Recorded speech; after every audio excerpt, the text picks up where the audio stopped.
नमस्कार, स्वागत आहे सर्वांचं आपल्या यूट्यूब चॅनल टार्गेट स्पर्धा परीक्षा पेसा भरती संदर्भात महत्त्वपूर्ण अपडेट आजच्या या व्हिडिओमध्ये आपण जाणून घेणार आहोत। त्यासाठी व्हिडिओ जो आहे तो शेवटपर्यंत पाहायचा आहे।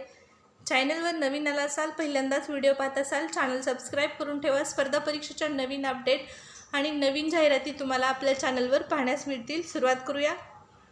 पेसा भरती सविस्तर अपडेट पाहण्यापूर्वी तुमच्यासाठी छोटीशी परंतु महत्त्वाची सूचना। जर तुम्ही आतापर्यंत आपलं टेलिग्राम चॅनल जॉईन केलं नसेल तर टेलिग्राम चॅनल जॉईन करा। टेलिग्रामवर खूप महत्त्वाची माहिती रोजच्या रोज तुम्हाला मिळत असते। 2024च्या सरळ सेवेच्या जाहिराती, नवीन स्पर्धा परीक्षेच्या जाहिराती, अगदी 10वी पास उमेदवारांसाठी असणाऱ्या जाहिराती तुम्हाला इथं पाहण्यास मिळणार आहेत। त्यामुळे टेलिग्राम नक्की जॉईन करा। तसेच 2024च्या पोलीस आणि ज्या बाकीच्या एक्झाम राहिलेल्या आहेत, झडपीच्या, पेसाच्या, इतर ज्या स्पर्धा परीक्षेसाठी, लेखी परीक्षेसाठी तुम्हाला चालू घडामोडी, सामान्य ज्ञान या विषयाची तयारी करण्यासाठी टेलिग्राम चॅनलची मदत होईल। टेलिग्रामवर आतापर्यंतच्या लेटेस्ट नियुक्त्या, लेटेस्ट पुरस्कार, लेटेस्ट सर्व घटनांचा समावेश आहे आणि टेलिग्रामची लिंक जी आहे ती व्हिडिओच्या डिस्क्रिप्शन बॉक्समध्ये आहे। जॉईन करू शकता लेखी परीक्षेच्या अभ्यासासाठी।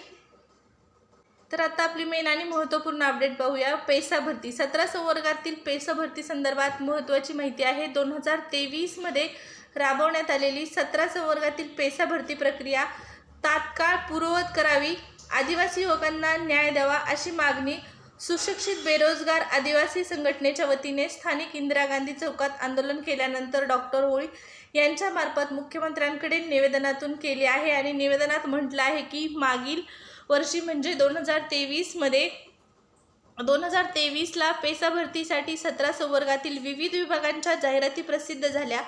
त्या जाहिरातीमध्ये नॉन पेसाची पदे, रिक्त पदे सुद्धा होती। काही विभागाच्या परीक्षा झाल्या तर काहींच्या परीक्षा होणे अद्याप बाकी आहे। तलाठी, वनरक्षक, शिक्षक व आरोग्यसेवक या पदांच्या पेसा भरतीची सर्व प्रक्रिया पार पडली आहे। पण पेसा उमेदवारांची अंतिम निवड सूची जाहीर केलेली नाही व नियुक्ती आदेश देखील दिलेले नाहीत। मात्र पेसा उमेदवारांना वगळून नॉन पेसा उमेदवारांना नियुक्त्या देण्यात आल्या आहेत आणि हा अन्याय तात्काळ थांबवण्यात यावा व पेसा उमेदवारांना तात्काळ नियुक्तीचे आदेश देण्यात यावेत अशी मागणी निवेदनातून करण्यात आलेली आहे।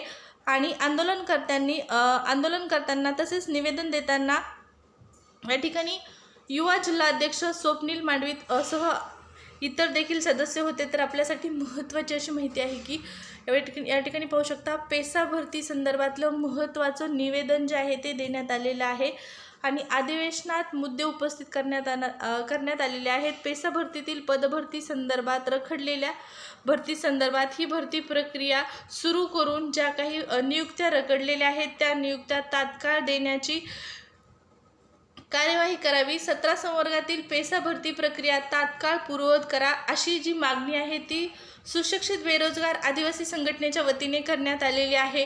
आणि ही सर्व भरती प्रक्रिया रखडलेली असून ही भरती प्रक्रिया लवकरात लवकर सुरू करण्याची गरज आहे। विविध विभागांमध्ये पेसाच्या परीक्षा राहिलेल्या आहेत। 17 संवर्गातील पेसाच्या परीक्षा राहिलेल्या आहेत। आता नॉन पेसाच्या एक्झाम झालेल्या आहेत। झडपीच्या, आरोग्यसेवकच्या, ग्रामसेवकच्या झालेल्या आहेत आणि तलाठी वनरक्षकच्या एक्झाम झालेल्या आहेत, निकाल लागलेले आहेत, परंतु त्यांना जे आहे ते नियुक्त्या देण्यात आलेल्या नाहीत पेसाच्या उमेदवारांना। तर ह्या रखडलेल्या नियुक्त्या आणि रखडलेल्या सर्व परीक्षा लवकरात लवकर पूर्ववत कराव्यात अशी मागणी विद्यार्थ्यांच्या वतीने करण्यात आलेली आहे।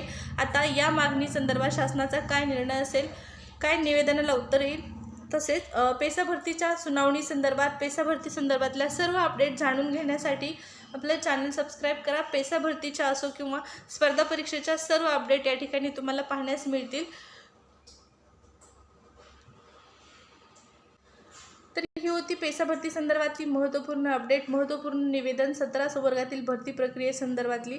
अशाच नवीन अपडेट जाणून घेण्यासाठी सबस्क्राईब केलं नसेल तर नक्की सबस्क्राईब करा। व्हिडिओ आवडला असेल तर लाईक करा। परत भेटू, धन्यवाद।